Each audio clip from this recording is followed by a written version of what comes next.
¿Qué tal? ¿Cómo les va? Espero que muy bien. Quiero ofrecerles una disculpa porque en la intención de transmitir en vivo esta información tuve algunas dificultades técnicas que no me permitieron hacerlo bien. Por eso es que estoy grabando este video para cumplir con el objetivo de enterarlos sobre el tema. Sobre este tema, que es una continuación de lo que he estado informando sobre la reforma electoral.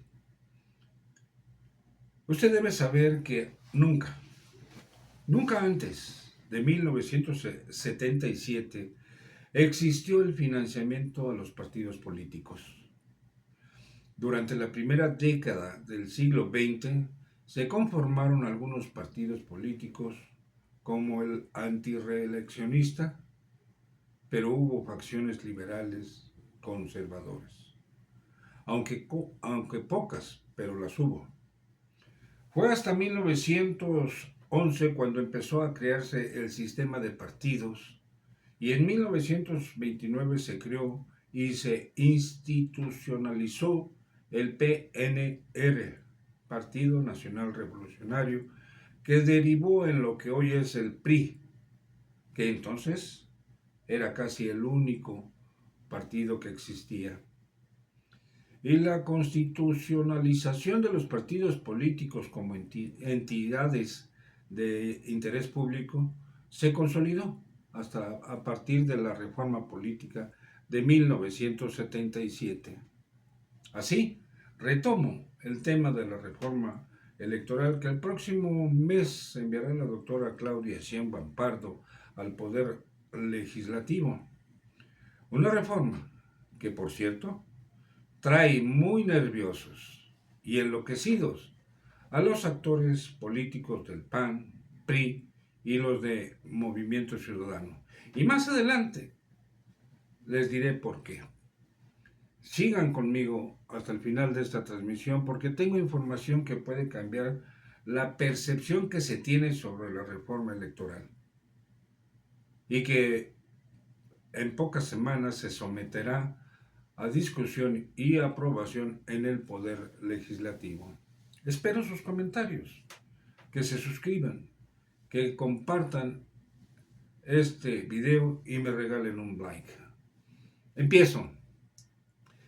El financiamiento de los partidos políticos es otra treta que José López Portillo armó junto con su secretario de Gobernación, Jesús Reyes Heroles, y la plasmó en la reforma política de 1977. El financiamiento siguió la misma ruta que los plurinominales y tampoco se justifica de ninguna manera. Antes de 1977 todos los partidos se sostenían con un financiamiento privado que reunían con cuotas de sus afiliados, aportaciones de simpatizantes, diversas actividades para recaudar fondos, pero mayormente con apoyos de empresarios, grandes comerciantes y muchos sindicatos. Siendo el PRI el partido mayoritario, era el que más financiamiento recibía, porque además de contar con el mayor número de militantes, tenía también gran cantidad de cuadros, entre ellos la Confederación de Trabajadores de México, la CTM, la Confederación Revolucionaria de Obreros y Campesinos, la CROC, y la Confederación Nacional de Organizaciones Populares, la CNOP, la que hacía el trabajo de campo a fin de articular a las clases medias, profesionistas, maestros, comerciantes, servidores públicos y que se caracterizó por su trabajo en colonias y municipios. Era el corazón del sector popular y la clase media. Años después se unieron al PRI otros importantes sindicatos, como el del Instituto Mexicano del Seguro Social, el Sindicato Nacional de Trabajadores de la Educación y muchos otros del sector privado, del sector productivo, perdón. Hago un paréntesis para subrayar que además de la sonada derrota electoral que el PRI sufrió en el año 2000, también perdió muchos de esos cuadros y actualmente hace circo, maroma y teatro para recuperarlos. Pero el gran problema es que no lo consigue porque la gente se dio cuenta de que siempre fue utilizada por ese partido. Cierro el paréntesis y retomo el tema. Con la reforma política de 1977 se reconoció por primera vez el apoyo a los partidos y ese apoyo quedó plasmado en el artículo 41 de nuestra Constitución y en las leyes secundarias. En su momento, López Portillo y Jesús Reyes Heroles expusieron que la creación del financiamiento público era con el fin de reducir la dependencia de los partidos del dinero privado, evitar que intereses económicos capturaran a los partidos, garantizar condiciones más equitativas en la competencia electoral y fortalecer el pluralismo político. Eso, exactamente eso es lo que nunca fortaleció al sistema político. La treta de José López Portillo, porque en los hechos nada se cumplió. En la Ley Federal de Organizaciones Políticas y Procesos Electorales, promulgada por López Portillo, se reconoció a los partidos como entidades de interés público. Esa fue la razón principal y única para introducir en esa misma norma el financiamiento público de los partidos. Sin embargo, es necesario diferenciar lo que son entidades de interés público y lo que son organismos públicos. Las entidades de interés público son organizaciones cuya actividad, tamaño y número de empleados tienen un impacto significativo en la sociedad y la economía, como entidades de crédito, aseguradoras y muchas otras grandes empresas del sector privado. Y los organismos públicos son creados por el Estado mexicano para cumplir funciones administrativas, sociales o económicas como Pemex, la Comisión Federal de Electricidad, Licolsa, la CONADE o la CONAGUA, etc. De tal forma, no hay ninguna razón para financiar a los partidos políticos. No hay por qué distraer recursos públicos, el dinero de los mexicanos, para financiar entidades de interés público. Y sí la hay para financiar a los organismos públicos que, como ya dije, desempeñan una actividad administrativa que es planteada por el Poder Ejecutivo. Esa fue una gran treta, un engaño de José López Portillo, sobre todo porque aprovechó la mayoría absoluta que el PRI tenía tanto en la Cámara de Diputados como en el Senado para plasmar en la Constitución y las leyes secundarias el financiamiento a los partidos. Y cómo no debía de ser así, si el PRI tenía 63 de 64 diputados, de senadores, mientras que el contaba también con 195 de 237 diputados. No había ninguna posibilidad de que no se aprobara la reforma política de 1977.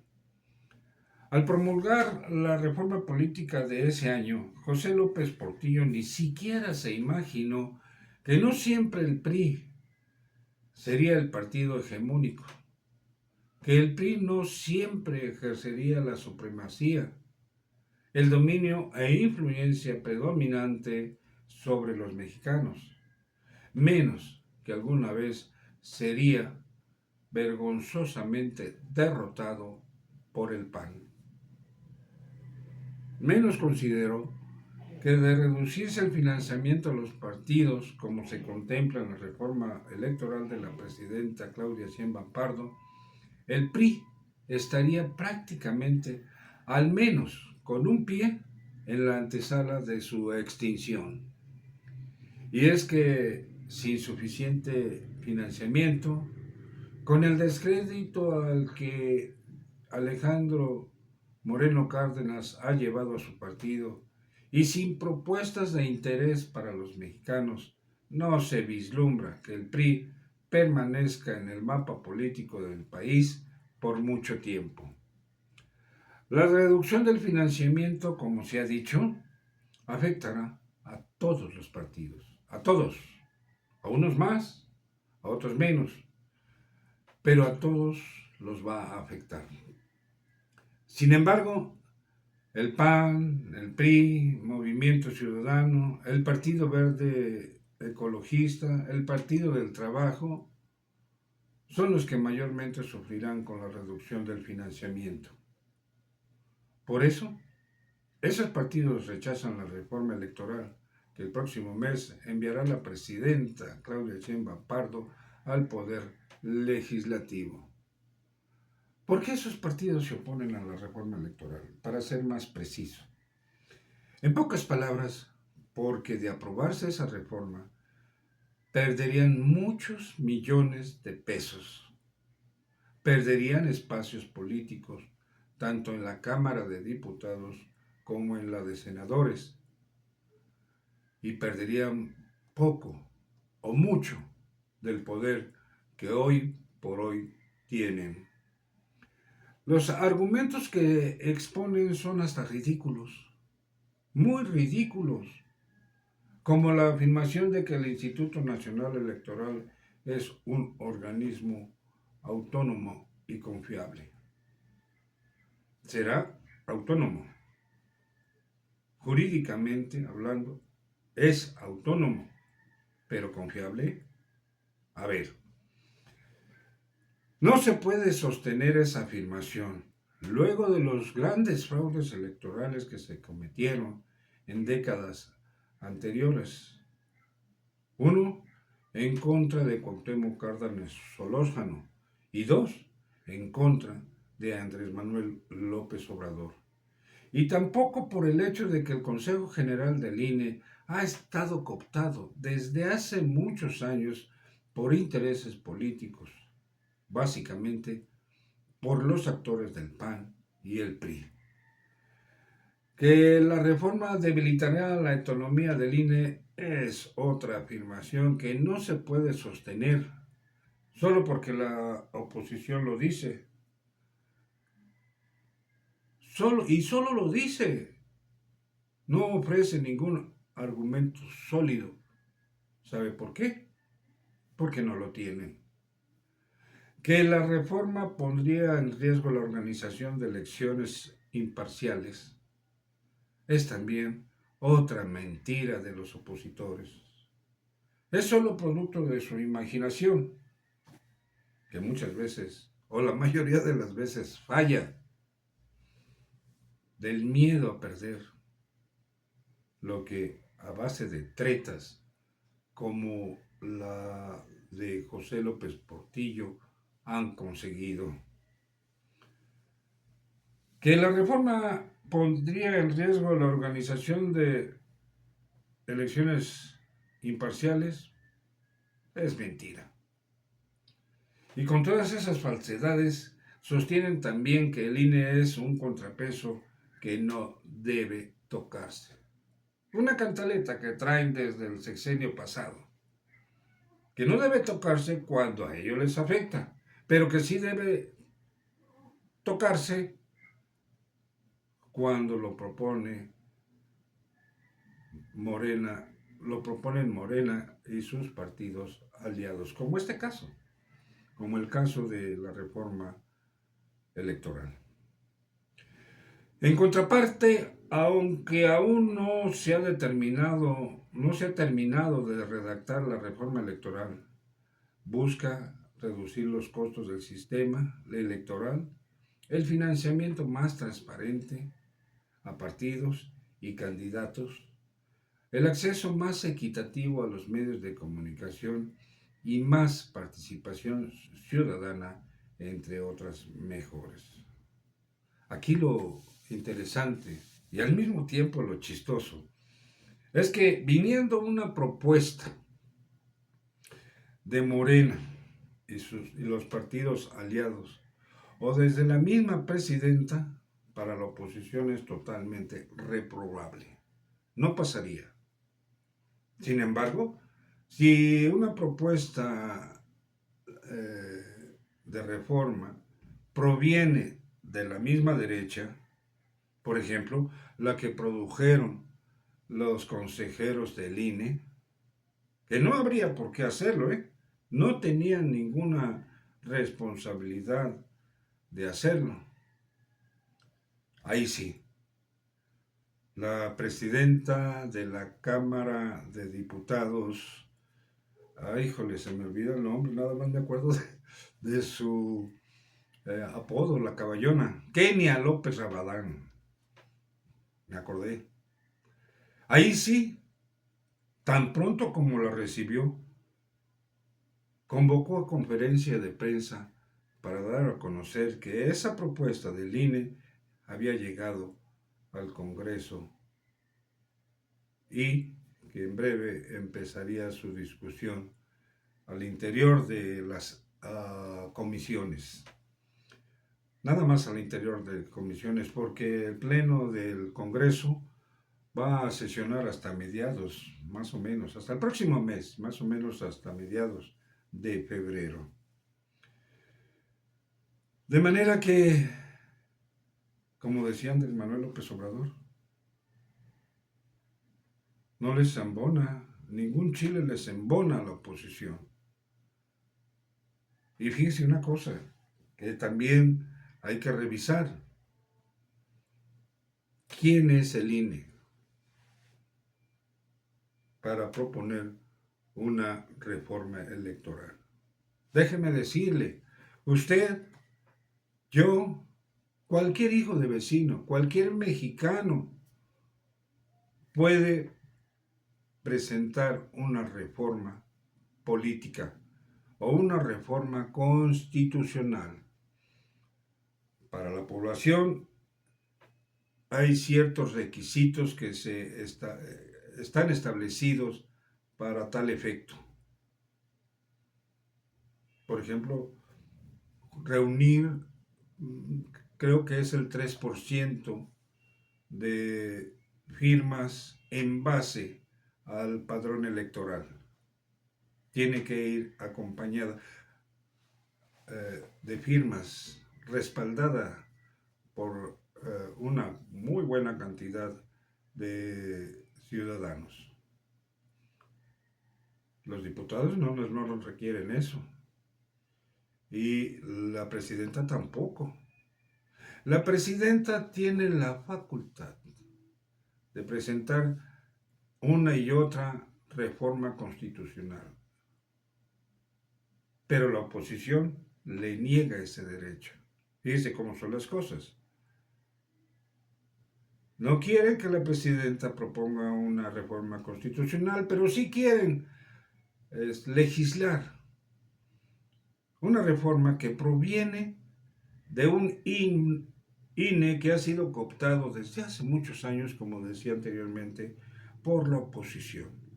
La mayoría de sus consejeros, o de los consejeros electorales, para ser precisos, son gente que dejó el anterior presidente del INE, Lorenzo Córdoba Vianello, y que fueron puestos precisamente por influencia del PAN y del PRI.